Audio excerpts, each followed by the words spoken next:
ये बार बार जो है गवर्नमेंट के अगेंस्ट में वेपन उठा लेते हैं। तो ये बात तो एक और साबित होती है कि अगर आपको गवर्नमेंट से बात करनी है तो आप वेपन उठा लीजिए। जो पीसफुल कम्युनिटी है, जो बेचारी कुछ नहीं बोलेगी, उससे तो गवर्नमेंट बात भी नहीं करने जाएगी। ओपियम ट्रेड में भी इन्वॉल्व है, ह्यूमन ट्रैफिकिंग में भी इन्वॉल्व है, हर तरह की एक्टिविटी में इन्वॉल्व है। इवन चाइना का इनको इनडायरेक्ट जो है वो सपोर्ट रहता है। इवन आप म्यांमार में देखें तो म्यांमार में जो Assalamu alaikum, beautiful viewers. I hope you all are doing well and great. Welcome back to my YouTube channel Anika नज़ीर। आज के वीडियो पॉडकास्ट में एक बार फिर से हमारे साथ अभिषेक मिश्रा जी जुड़े हैं। आज का जो टॉपिक है एंटायरली डिफरेंट है, क्योंकि आज हम अपने ही देश के बारे में बात करेंगे। मणिपुर के बारे में आपने सुना होगा। मणिपुर हमारे ही देश का एक अटूट हिस्सा है, जहाँ पे एक टाइम से जो है वायलेंस चल रहा है, और वो वायलेंस क्या है उसकी समझ हमें एज अ इंडियन होनी चाहिए। तो 3 मई की जब बात करते हैं, अचानक से मणिपुर में जो है वायलेंस स्टार्ट होता है। इट्स बीन 2 मंथ्स नाउ, और ये वायलेंस जो है वहाँ पे थमने का नाम ही नहीं ले रहा है। तो उस सिचुएशन को समझने के लिए, उसकी जानकारी रखने के लिए हमने आज अपने पॉडकास्ट पे अभिषेक मिश्रा जी को बुलाया, ताकि हम इस इशू को डिस्कस कर सके और आप तक भी जो बेसिक जानकारी होती है किसी भी इशू के रिलेटेड, वो हमें एटलीस्ट पता होनी चाहिए। First of all, thank you so much Abhishek ji हमारे साथ जुड़ने के लिए। Thank you Anika ji. आपके सभी दर्शकों को मेरा नमस्ते, राम राम, सलाम, आदाब, सत श्री अकाल, वड़क्कम, गुड इवनिंग। बहुत अच्छा लगता है आपके शो पे आके। It's an absolute pleasure for me to be here on your show. और टॉपिक आपने बहुत इंटरेस्टिंग उठाया है, और जैसा कि हमारी ऑफ द रिकॉर्ड बातचीत हुई थी कि यस, हमारे ही देश का एक अभिन्न अंग है और हमें पता होना चाहिए कि वहाँ के लोगों के साथ क्या हो रहा है, और उसकी जो अवेयरनेस है वो फैलानी चाहिए। So thanks for picking up this topic and also to give me this opportunity to share my views. Thank you. Thank you sir. अच्छा, जब भी हम किसी इशू के बारे में बात करते हैं तो सबसे पहले हम उसके हिस्टोरिकल बैकग्राउंड को देखते हैं, जियोग्राफिकल बैकग्राउंड को देखते हैं। तो अचानक से जब 3 मई को ये वायलेंस स्टार्ट होता है, तो कहा जाता है कि अचानक से कोई वायलेंस स्टार्ट नहीं होता है, उसका कोई रूट कॉज होता है। तो सबसे पहले आपसे यही जानना चाहेंगे, जैसा कि हमें पता है कि मणिपुर की जो पॉपुलेशन है उसमें कुछ अलग अलग ट्राइब्स रहते हैं, जैसे कुकी ट्राइब है, नागा ट्राइब है, मैतेई ट्राइब है। तो एक मिक्सड पॉपुलेशन रहती है मणिपुर के अंदर, और उनकी अलग अलग डिमांड्स है अपनी एथनिसिटी को लेकर, अपने कल्चर को लेकर, या अपनी आइडेंटिटी को लेकर। तो क्या रूट कॉजेज है इस वायलेंस के, जहाँ पे हमें अलग अलग तरीके के वाक्य देखने को मिले, जैसे एक एम्बुलेंस को आग लगा दी गई जिसमें एक माँ और बेटे की जान चली गई, या मैतेई या कुकी कम्युनिटी के घरों में आग लग गई जिसमें बहुत सारी जानें चली गई, बहुत सारे इंजर्ड हुए। तो ये हमारे देश का हिस्सा है या हमारे ही लोग हैं, इनके बारे में हमें जानना और इन चीजों को जो है सामने रखना या इन पर बात करना हमारी ही जिम्मेदारी है। तो सबसे पहले आपसे जानना चाहेंगे कि क्या रूट कॉज है, कौन से रूट कॉजेस है इस इशू के? देखिए, रूट कॉजेज बोलना पड़ेगा, एक रूट कॉज तो है नहीं। अगर हम इसके देखें, पहला रूट कॉज है मल्टीपल एथनिक आइडेंटिटी का असिमिलेशन ना होना मणिपुरी आइडेंटिटी से, ठीक है ना। सेकंड है कि जो स्पेशल स्टेटस है मणिपुर के फॉरेस्ट का और उसका जो लैंड का स्टेटस है उसके साथ बैलेंस का ना होना, ठीक है ना।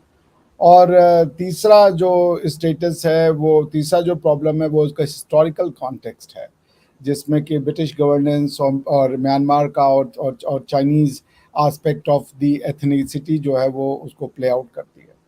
तो सबसे पहले जियोग्राफिकल रीज़न पे चलते हैं।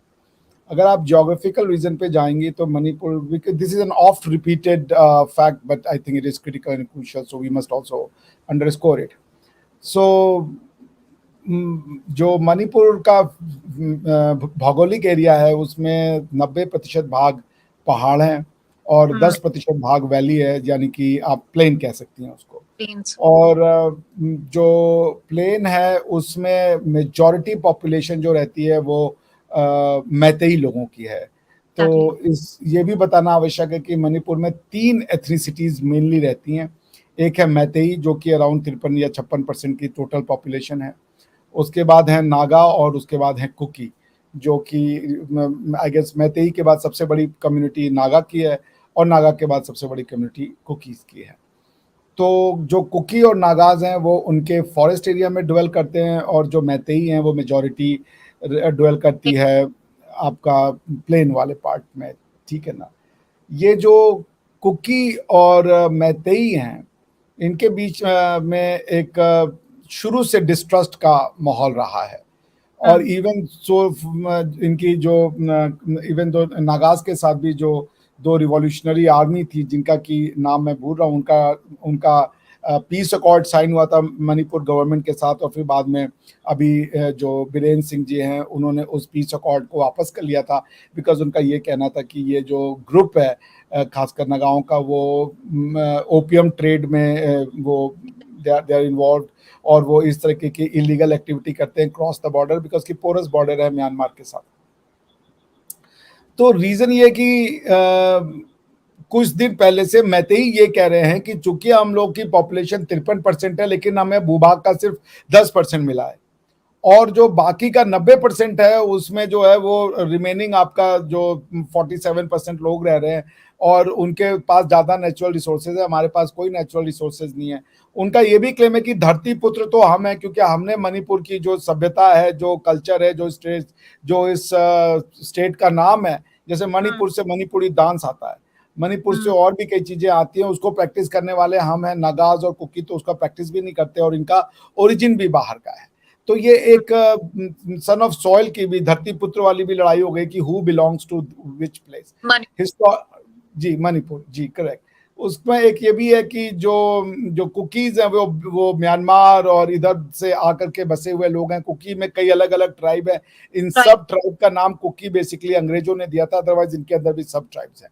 नागाज जो हैं वो अपनी एथनिसिटी चाइना के एक प्रोविंस में ट्रेस करते हैं, वो लोग यहाँ से आकर के बस गए थे, और फिर उसके बाद जब ब्रिटिशर्स ने टेक ओवर किया तो धीरे धीरे उनकी संख्या उन्होंने इसलिए बढ़ाई क्योंकि जिस राजा को ब्रिटिशर्स ने, जिस राजा जो मणिपुरी राजा था, मैतेई हिंदू राजा था, उसने क्या हुआ कि एक बार ब्रिटिश के अगेंस्ट में रिवोल्ट किया था, और जब ब्रिटिशर्स के अगेंस्ट में रिवोल्ट हुआ तो ब्रिटिशर्स ने उसको कर्व करने के लिए बाहर के लोगों को बुला करके शरण देनी शुरू करी, जी, तो ताकि ये जो मैतेई का डेमोग्राफिक एडवांटेज था उसको डिसएडवांटेज में तब्दील कर दिया जाए। और ये फीलिंग उनके अंदर शुरू से रही, बिकॉज कि अगर आप रियल एनालिसिस देखेंगे तो मैतेई ही वहाँ के लोकल लोग हैं। अब चूंकि बाकी लोग काफी साल से आके बसे हुए हैं तो उनका भी क्लेम तो बनता ही है, बिकॉज ऐसे तो आप किसी को निकाल के फेंक नहीं दीजिएगा। तो ये जो एक प्रॉब्लम हम फेस कर रहे हैं, ये एक लेगेसी है कॉलोनियल और या इंपीरियल गवर्नेंस या एडमिनिस्ट्रेटिव पॉलिसी की, जिसमें कि divide and rule was the constitutional principle. जैसे हमारा आपका कॉन्स्टिट्यूशनल प्रिंसिपल है equality before law and fraternity and opportunity, लेकिन जो कॉन्स्टिट्यूशनल प्रिंसिपल ब्रिटिशर्स का था वो था divide and rule, subjugate and no equality before law, right? Superiority of law, superiority before law, या some people are better in law, some people are inferior in law। तो ये उसका एक fall out है जो आज हम देख रहे हैं कि इतना डिस्ट्रस्ट था लोकल मैतेईज में, जो कि बेसिकली अभी भी वैदिक परंपरा या सनातनी परंपरा को फॉलो करते हैं। मेजॉरिटी उसमें कुकी और जो नागा हैं उसमें मेजॉरिटी कन्वर्ट हो चुके हैं क्रिश्चियनिटी में, लेकिन अभी भी कुछ पार्ट उनका है जो लोकल सिस्टम को फॉलो करता है। तो एक दूसरे के प्रति डिस्ट्रस्ट था। इस पूरे घटनाक्रम का जो फ्लैश पॉइंट है, जो स्टार्टिंग पॉइंट है, वो है आई गेस अप्रैल 2023 में हाईकोर्ट ऑफ मणिपुर का डिसीजन। हाईकोर्ट ऑफ मणिपुर में मैतेई लोगों ने ये एक प्ली लगाई थी कि हमें भी शेड्यूल्ड ट्राइब का स्टेटस दिया जाए, क्योंकि शेड्यूल्ड ट्राइब का स्टेटस मिलेगा तो हम पहाड़ों में जाकर के रह सकते हैं। क्योंकि मणिपुर के लॉ के मुताबिक जो प्लेन वाला एरिया है मणिपुर का, वहां कोई भी आके रह सकता है, लेकिन जो पहाड़ों वाला एरिया है उसमें सिर्फ शेड्यूल्ड ट्राइब ही जाके रह सकते हैं। तो मैतेईज की ये डिमांड थी कि भाई कुकी और नागा तो यहाँ पे भी आके रह सकते हैं, लेकिन हम वहां ऊपर जाके नहीं रह सकते, जबकि ये लैंड तो हमारा है, हम ही यहाँ पे सदियों से रहे हैं, तो ये हमारे साथ एक जाति हो रही है। तो उन्होंने इस जाति को दूर करने के लिए हाईकोर्ट में ये पिटीशन डाला कि हमें जो है वो शेड्यूल्ड ट्राइब का दर्जा दिया जाए शेड्यूल्ड 6 के अंदर में, और जब उनको ये दर्जा मिल जाता तो उनके पास ये अधिकार हो जाता कि वो भी फॉरेस्ट में ड्वेल कर सकते थे। तो हाई कोर्ट ऑफ मणिपुर ने ये बात का डिसीजन देने के लिए गवर्नमेंट की एक बहुत पहले रिपोर्ट आई थी, उसको आधार बनाया। वो रिपोर्ट आज से 10 साल पहले आई थी, यानी 2013 की रिपोर्ट थी वो। मैतेई लोगों ने जो था वो एक हाई कोर्ट में वो पिटीशन दायर किया कि they should be granted the status of ST. चूंकि grant of state of ST करना तो कोर्ट का काम है नहीं, court could have given a direction to the concerned executive, वो भी सेंट्रल में, चूंकि ये पूरा प्रोविजन जो है वो सेंट्रल गवर्नमेंट के अधीन है, उन्हीं के पास ये पावर है, तो वहां से जाता। तो इसके लिए सुप्रीम कोर्ट ने एक डायरेक्शन दे दी कि भाई आप जो है ये ऐसी इनको भी एक एसटी का दर्जा दीजिए, यानी कि मैतेई लोगों को भी स्टेट का दर्जा दीजिए। जैसे आप अगर 243 पढ़ें कॉन्स्टिट्यूशन का, सो उसमें मणिपुर के लिए स्पेशल प्रोविजन है। आप अगर कॉन्स्टिट्यूशन का आर्टिकल 371C पढ़ें तो वहाँ भी स्पेशल प्रोविजन है मणिपुर के लिए। अगर आप चाहें तो मैं पढ़ देता हूँ, उसमें कुछ ऐसा लिखा हुआ है कि notwithstanding anything in this constitution the president may by order made with respect to the state of Manipur provide for the constitution and function of a committee of legislative assembly of state consisting of members of the assembly elected from the hill areas of that state for the modification to be made in the rules of the business and the government. And then the governor shall annually or whenever so required by the president make a report to the president regarding the administration of the hill areas in the state of Manipur, and the executive power of the union shall extend to giving the direction to the state as to the administration of the state areas. So जो उनका हिल areas है उसका भी administration का power central government के पास है, और president जब चाहे वो नोटिफिकेशन दे करके उस हिल एरिया के संबंध में कोई नोटिफिकेशन डालना हो तो वो प्रेसिडेंट इशू कर सकता है। तो मैतेई के हिल एरियाज में जाने के लिए उनको शेड्यूल्ड ट्राइब का दर्जा देने के लिए सेंट्रल गवर्नमेंट का इंटरवेंशन जरूरी था।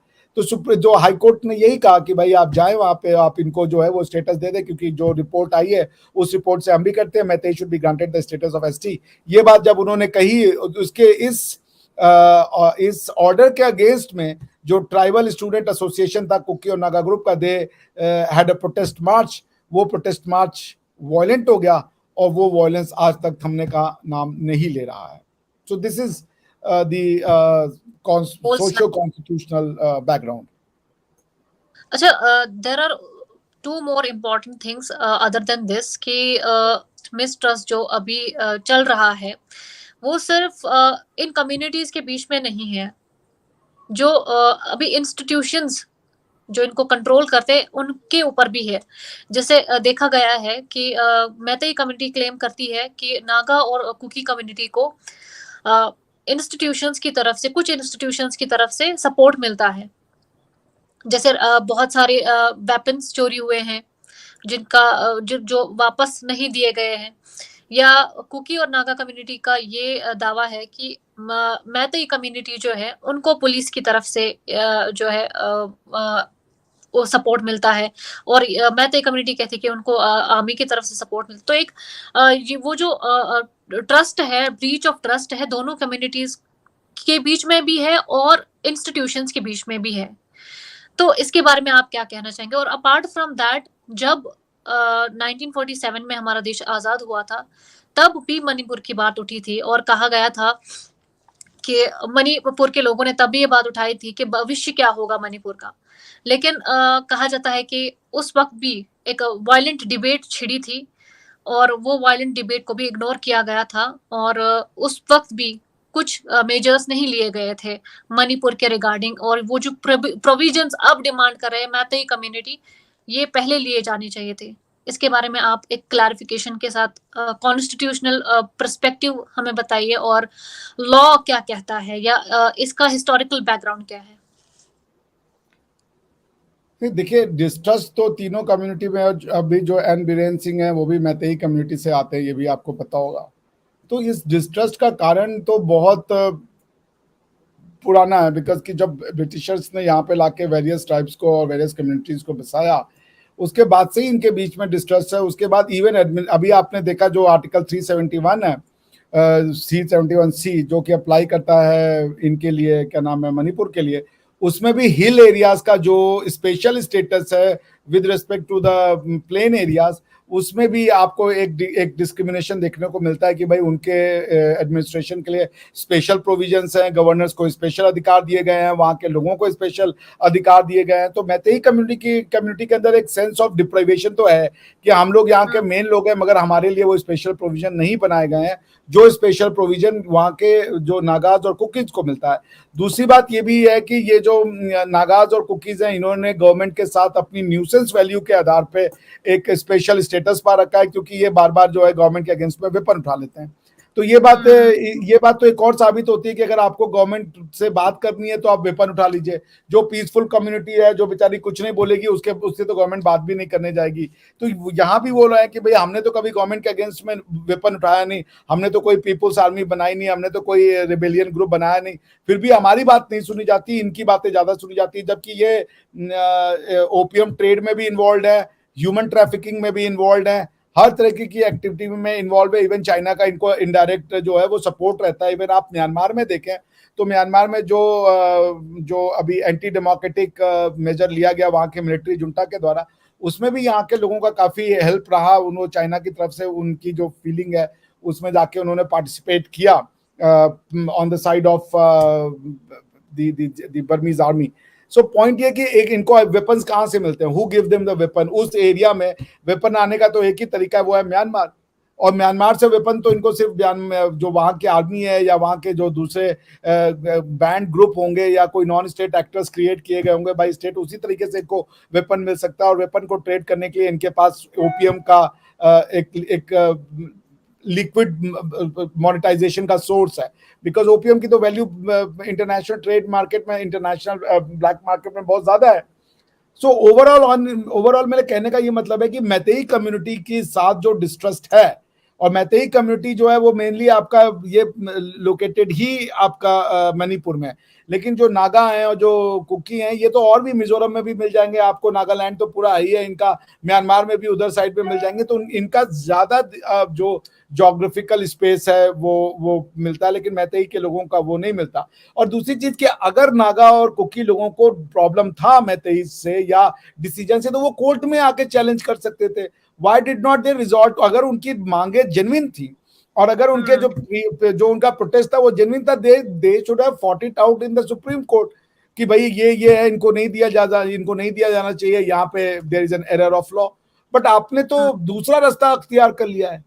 And I don't think that is the right way to solve any dispute between two community or three communities. कल को तो जो भी चाहे वो बंदूक के जोर पे अपनी बात मनवा ले, फिर कॉन्स्टिट्यूशनल डेमोक्रेसी में रहने का फायदा क्या है?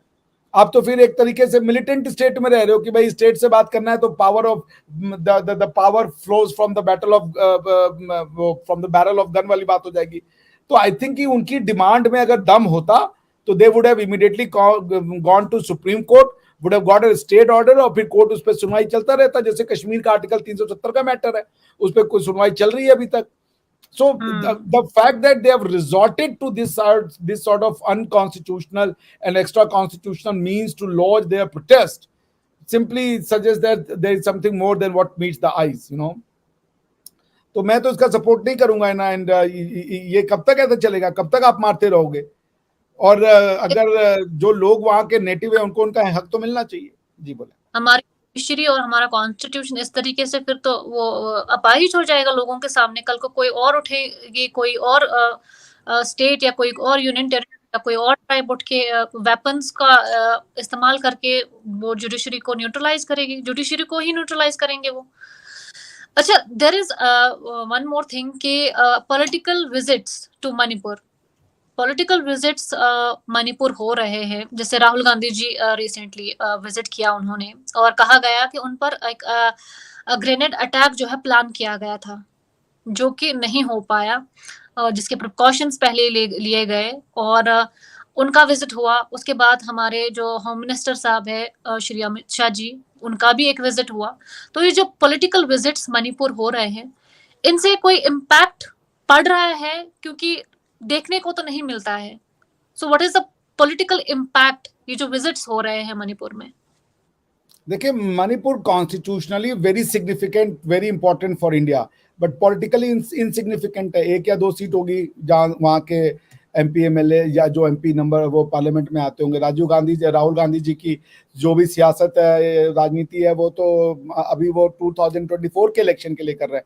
हाँ, इन ऑन एन एवरेज ये हो सकता है कि भाई नॉर्थ ईस्ट में 10-12 सीट आती है तो कुकी और नागा से बीच में भी, प्लस एक रिलीजियस इसमें एंगल तो है ही है, क्योंकि जो कुकीज और नागाज हैं उनमें मेजॉरिटी क्रिश्चियन में तब्दील हो चुके हैं, और जो मैतेई हैं वो अभी भी हिंदू रिलीजन में वो प्रैक्टिस कर रहे हैं। तो आई मीन देखिए, these are the part of the game ना। डेमोक्रेसी की खास बात यह कि there is no rule of democracy except that there will be no spill of blood. मतलब खून खराबे के अलावा कोई रूल नहीं है। आपको जो करना है आप कीजिए, आप सब चीज के लिए फ्री है। आपको झूठ बोलना है, आपको किसी के ऊपर झूठा इल्जाम लगाना है, फंसाना है फंसाइए, पब्लिक का माइंड वॉश करना है कीजिए, या everything is allowed, everything is allowed except violence.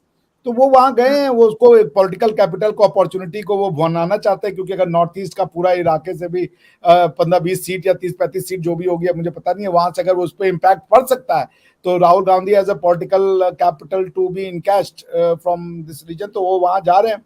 Amit Shah ji का जाने का पर्पज तो वो एज अ होम मिनिस्टर गए हैं, नॉट एज अ बीजेपी के इलेक्शन कैंपेनियर, क्योंकि उनकी ड्यूटी है, he is constitutionally duty bound to ensure कि एक भी नागा, कुकी या मणिपुर के लोगों का जो है जीवन उसको नुकसान ना पहुंचे, क्योंकि उनके लिए तो सब समान है। He can not afford to make a distinction between Kuki, Naga and Meitei, because वो होम मिनिस्टर हैं। उनके लिए वो पूरे के पूरे उनके नागरिक हैं। उनकी सुरक्षा की दायित्व अमित शाह जी के ऊपर है और उनको इसका निर्वहन करना पड़ेगा। लेकिन जो मेन पार्ट जो जिसको मैं हाईलाइट करना चाहता हूं कि बीरेन सिंह साहब को यहाँ पे एक बड़ा विजन दिखाना पड़ेगा। उनको अपनी मैतेई आइडेंटिटी को थोड़ी देर के लिए साइडलाइन करना पड़ेगा, और जो इसमें कंसर्न ग्रुप है उनको आकर के बात करना पड़ेगा। अगर वो मान लीजिए वेगा बॉन्ड्स हैं, अगर वो एक्स्ट्रा लीगल्स हैं या इलीगल लोग हैं या ट्रैफिकिंग में भी हैं, तो आप उनको बुलाइए। आपके पास तो पूरी मशीनरी है गवर्नमेंट की टू फाइंड आउट कौन है। लेकिन अभी पीस टॉक कीजिए, क्योंकि पीस का रिस्टोर होना बहुत जरूरी है।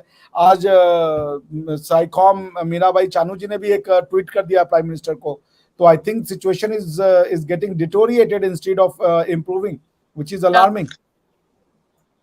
एक और सवाल मैं आपसे पूछना चाहूंगी कि वेस्टेड एलिमेंट्स जो इसमें हैं, वो हम म्यांमार बॉर्डर की बात करें, जो वहां से इलीगल इमिग्रेंट्स आते हैं, या वहां से जो नार्को टेररिज्म होता है, या चाइना का कोई इम्पैक्ट है इस पे, तो इनका बेसिक मकसद क्या है? क्योंकि इट सीम्स लाइक कि इस वायलेंस को कंटिन्यू करने की पूरी जो है साजिश हो रही है। तो what are your thoughts on that? देखिए, ये बिल्कुल साजिश तो है ना, बिकॉज कि बिना साजिश के इतने ज़्यादा ऑर्गेनाइज तरीके से लोग नहीं वायलेंस को कंटिन्यू कर सकते, परपेचुएट कर सकते। आग लगा देना, किसी चीज़ को तोड़ फोड़ देना, that's one thing, but to have a insurgent kind of resistance, ये तो प्लान्ड है, ये वेल ऑर्केस्ट्रेटेड है, वेल ऑयल्ड है, very well supported from the external factor है। यहाँ पे गवर्नमेंट ऑफ इंडिया की तो नाकामी मैं कहूंगा कि they are not able to quell the what you call this threat.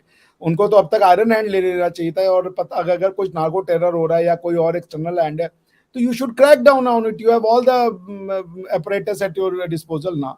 तो मैं ये समझ नहीं पा रहा हूँ कि अगर कोई नार्को टेररिज्म हो रहा है और चाइना की कोई इसमें हाथ भी है, तो why are you going soft on that. देखिए, एक बात तो ये है कि जो भी पार्टी है वो इस बात को इंश्योर करेगी कि मणिपुर रिमेन्स डिस्टेबलाइज।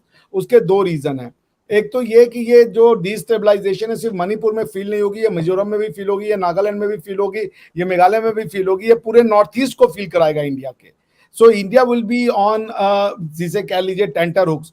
तो ये भी हो सकता है कि कल को चाइना जो है इसको एज अ बेट यूज करे इंडिया को अगेंस्ट लद्दाख में, जो उनका वो चल रहा है कि भाई ये वाला 0.41 हमारा है, 0.42 तुम्हारा है। So they might use it as a leverage कि हम वहां पे थोड़ा ठंडा कर देंगे, तुम यहाँ पे थोड़ा ठंडा करो। दिस में भी वेरी मेल पॉसिबिलिटी, बिकॉज देखिए जो वेस्टेड ग्रुप वहां के लोकल हैं उनकी इतनी बड़ी माइट तो नहीं है कि वो माइट ऑफ इंडिया से लड़ सके या फोर्स ऑफ इंडिया से लड़ सके या स्टेट ऑफ इंडिया को टेक ऑन कर सके। स्टेट ऑफ इंडिया छोड़िए, वो स्टेट ऑफ मणिपुर को भी टेक ऑन नहीं कर सकते। So there is someone very big, there is someone who wants Manipur to simmer who wants northeast to simmer, to continue to simmer, and उसमें वो सफल होते दिख रहे हैं। अब इसका एक कई जगह पे आप इसको एज अ चिप यूज कर सकते हैं कि भाई आप यहाँ पे, हम यहाँ पे ठंडा करेंगे, आप वहां पे गर्म होना बंद कर दें। So let's see how does government tackles it, because इसमें एक्सटर्नल एंगल है। इसके मैं तो नहीं मानता बिना एक्सटर्नल एंगल के इतना सस्टेन्ड वॉयलेंट रेजिस्टेंस किया जा सकता है। डेफिनेटली वी आर एक्सपेक्टिंग कि गवर्नमेंट की तरफ से एग्जैक्ट मेजर्स लिए जाए ताकि इस वायलेंस को हम ना देखें further, because in between all this so many innocent people are losing their lives और वो हम नहीं देख सकते। and there is one more important thing कि नॉर्थ ईस्ट जो है बाकी देश के हिस्सों की तरफ that is also important to India। and जब मणिपुर की बात करेंगे वहां पे एक फ्लॉ हमें ये भी दिखता है कि वहां पे इंफ्रास्ट्रक्चर के हवाले से मणिपुर अभी भी पिछड़ा हुआ है, क्योंकि वहां पे रेल कनेक्टिविटी अभी नहीं है। अभी अगर हम देखें रिसेंटली एक ट्राइब ने हाईवे को ब्लॉक कर दिया था, एंड देन उस हाईवे के ब्लॉकेज की वजह से जो मेन सप्लाईज आती है जैसे फूड या मेडिसिन है वो भी ब्लॉक हो गए थे for 54 days. So it is something जिसके लिए हमें बहुत चिंता भी होती है एज अ फेलो इंडियन, क्योंकि वो हमारे देश का हिस्सा है। तो इस तरीके से अगर हम वायलेंस हमारे देश में होगा एक साइड से दूसरे साइड से, that is not good for our country. And government की तरफ से we are expecting that they will take definitely some good measures so that इस वायलेंस को जो है रोका जाए, और एक स्टेबल प्रोविजंस इस पर लगाए जाए ताकि जो तीनों ट्राइब्स हैं उनकी जो डिमांड्स है उनको स्टेबली और कन्वीनियंस के अकॉर्डिंग ही बैलेंस किया जाए। सो अभिषेक जी, आपसे बात करके हमेशा एक डेप्थ ऑफ नॉलेज हमें मिलता है और एक पर्सपेक्टिव जो है वो क्लैरिफिकेशन जो है हमेशा डेफिनेटली वो क्लियर हो जाता है। एंड आई थिंक हमारी ऑडियंस जो हमें सुन रही होगी उनको भी एक क्लैरिफिकेशन मिल जाएगा कि मणिपुर में क्या हो रहा है, और वो हमारे देश का हिस्सा है, वो हमारे लोग हैं, तो उनके बारे में सोचना भी हमारी ही जिम्मेदारी है। So thank you so much for joining, and आगे भी आपसे अलग अलग इंपॉर्टेंट इश्यूज पे बात करने की पूरी कोशिश करेंगे। Thank you so much. Thank you so much, Anika ji, for inviting me. Thank you.